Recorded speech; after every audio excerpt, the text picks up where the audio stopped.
जय भीम. नमो बुद्धाय. तर सर्व विद्यार्थ्यांचं आजच्या या वर्गामध्ये सहर्ष स्वागत आहे. तर आजपासून आपण सातवाहनकालीन धम्मलिपीचं अध्ययन करणार आहोत. तर ही सातवाहनकालीन धम्मलिपी शिकणं आपल्याला का गरजेचं आहे? तर महाराष्ट्रामध्ये ज्या बी आपल्या लेण्या आहेत त्या लेण्यांवरती जे शिलालेख आहेत हे शिलालेख सर्व सातवाहनकालीन धम्मलिपीमध्ये उत्कीर्ण करण्यात आलेले आहेत. आणि आपण ज्या वेळेला लेण्यांचा अभ्यास करतो, त्याचं संवर्धन करतो, जतन करतो, त्यामुळे ही लिपी येणं आणि ते शिलालेख वाचून दुसऱ्यांना त्याचे अर्थ काढून देणे, समजावून सांगणे यासाठी सोपं जावं, यासाठी ही धम्मलिपी शिकणे फार गरजेचं आहे. तर आज आपण सातवाहनकालीन धम्मलिपीमधील स्वर अभ्यासूया. तर याआधी आपण अशोककालीन धम्मलिपीची ओळख आपल्याला झालेली आहे. तर सम्राट अशोककालीन धम्मलिपीमध्ये ज्याप्रमाणे स्वर, दीर्घस्वर आणि ह्रस्वस्वर असे मिळून टोटली 10 स्वर आढळतात. आणि तसे सातवाहनकालीन धम्मलिपीमध्ये फक्त 6 स्वर आढळतात. कारण का? तर सातवाहनकालीन धम्मलिपीमध्ये दीर्घस्वर नाही आहेत. त्यामुळे आपण आज फक्त या 6 स्वरांचाच अभ्यास करणार आहोत.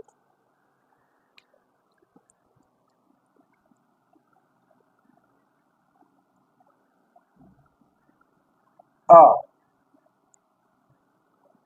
तर सातवाहनकालीन धम्मलिपीमध्ये अ अ हा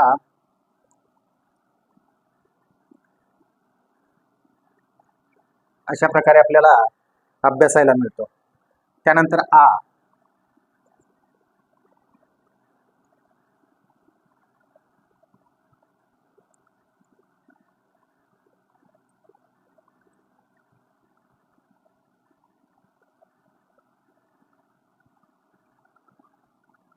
तर हा आ अशा प्रकारे अभ्यासायला मिळतो. आपण सम्राट अशोककालीन धम्मलिपीमध्ये आ म्हणजे काना अभ्यासत असताना अक्षराला काही अक्षराच्या शिरोभागातून आपण इकडे रेषा दिलेल्या आहे, काही अक्षराच्या मध्यभागातून इकडे रेषा दिलेल्या आहे.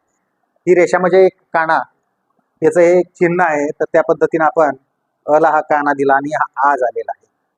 त्यानंतर ई.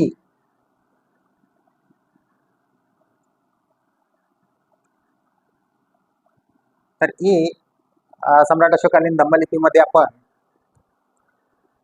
ई अभ्यासली, त्यापेक्षा सातवाहनकालीन धम्मलिपीतील ई ही खूप वेगळी आहे. कारण अशोककालीन धम्मलिपीमध्ये ई अभ्यासत असताना आपण ती 3 बिंदूमध्ये अभ्यासलेली आहे. मात्र सातवाहनकालीन धम्मलिपीमध्ये तो ई अशा प्रकारे आहे. ई. त्यानंतर उ.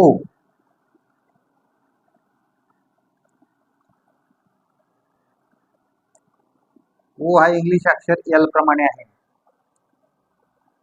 त्यानंतर ए.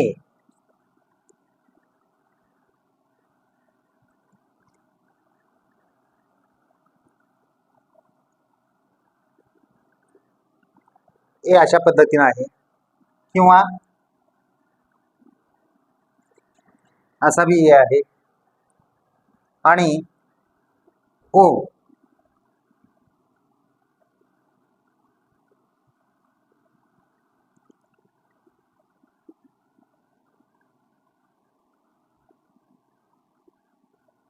हो आपल्याला अशा प्रकारे अभ्यासायला मिळतो.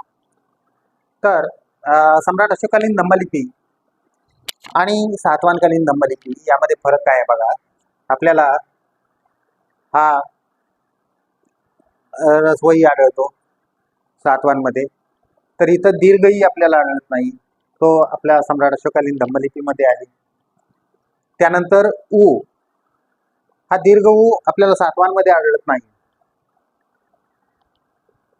तर तो एकच उ आपण अभ्यासायला आढळतो. ए बी एकच ए अभ्यासायला आढळतो. ओ आढळतो, मात्र सम्राट अशोककालीन धम्मलिपीमध्ये औ हा स्वर आढळतो, तो आपल्याला सातवाहनकालीन धम्मलिपीमध्ये आढळत नाही. तर दिलेल्या स्वरांचा अभ्यास करा, सराव करा आणि तपासण्यासाठी ग्रुपवरती पाठवा. जय भीम. नमो बुद्धाय.